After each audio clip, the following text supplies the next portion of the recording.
ഐടിക്കെതിരെ ഹർജി 48 മണിക്കൂറിനുള്ളിൽ U turn.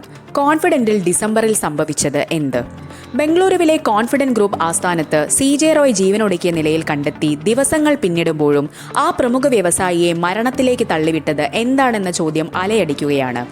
ജനുവരി 30 നടന്ന ആത്മഹത്യയെക്കുറിച്ച് പ്രത്യേക അന്വേഷണ സംഘം അന്വേഷണം ഊർജിതമാക്കുമ്പോൾ മരണത്തിന് ആഴ്ചകൾക്ക് മുമ്പ് ആദായ നികുതി വകുപ്പിനെതിരെ റോയ് നടത്തിയ തീവ്രവും എന്നാൽ ഹ്രസ്വവുമായ ഒരു നിയമ പോരാട്ടത്തിലേക്കാണ് ഇപ്പോൾ ഏവരുടെയും കണ്ണുകൾ നീളുന്നത്.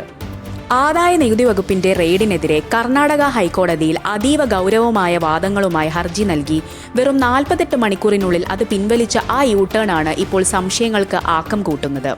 ആ 2 ദിവസത്തിനുള്ളിൽ അദ്ദേഹത്തിന് മേൽ എന്ത് സമ്മർദ്ദമാണ് ഉണ്ടായതെന്നാണ് ഉയരുന്ന ചോദ്യം.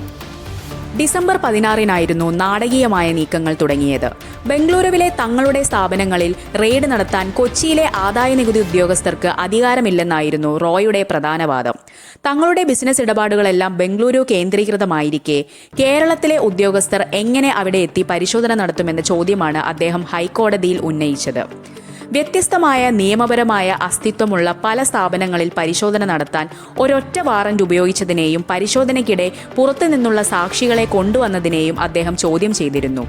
റെയ്ഡ് നിയമവിരുദ്ധമായി പ്രഖ്യാപിക്കണമെന്നും തുടർ നടപടികൾ റദ്ദാക്കണമെന്നുമായിരുന്നു റോയുടെ ആവശ്യം. അന്ന് കേസ് പരിഗണിച്ചപ്പോൾ ആദായ നികുതി വകുപ്പ് അഭിഭാഷകൻ കൂടുതൽ സമയം ആവശ്യപ്പെടുകയും ഡിസംബർ 18 അഡീഷണൽ സോളിസിറ്റർ ജനറൽ ഹാജരാകുമെന്നും അറിയിക്കുകയും ചെയ്തു. എന്നാൽ ഡിസംബർ 18 കോടതി വാദം കേൾക്കുന്നതിന് തൊട്ടു മുൻപ് അപ്രതീക്ഷിതമായി റോയ് തന്റെ ഹർജി പിൻവലിക്കുകയായിരുന്നു. എന്തിന് അദ്ദേഹം പിന്മാറി എന്നതിന് വ്യക്തമായ കാരണങ്ങളൊന്നും കോടതി രേഖകളിൽ ഇല്ല. തന്റെ സ്ഥാപനത്തിനെതിരെ നടന്ന നീക്കങ്ങളെ നിയമപരമായി ചോദ്യം ചെയ്യാൻ തയ്യാറെടുത്ത റോയ് പെട്ടെന്ന് പിന്തിരിഞ്ഞതിന് പിന്നിൽ കടുത്ത സമ്മർദ്ദമുണ്ടായിരുന്നോ എന്ന് അന്വേഷണ സംഘം പരിശോധിക്കുകയാണ്.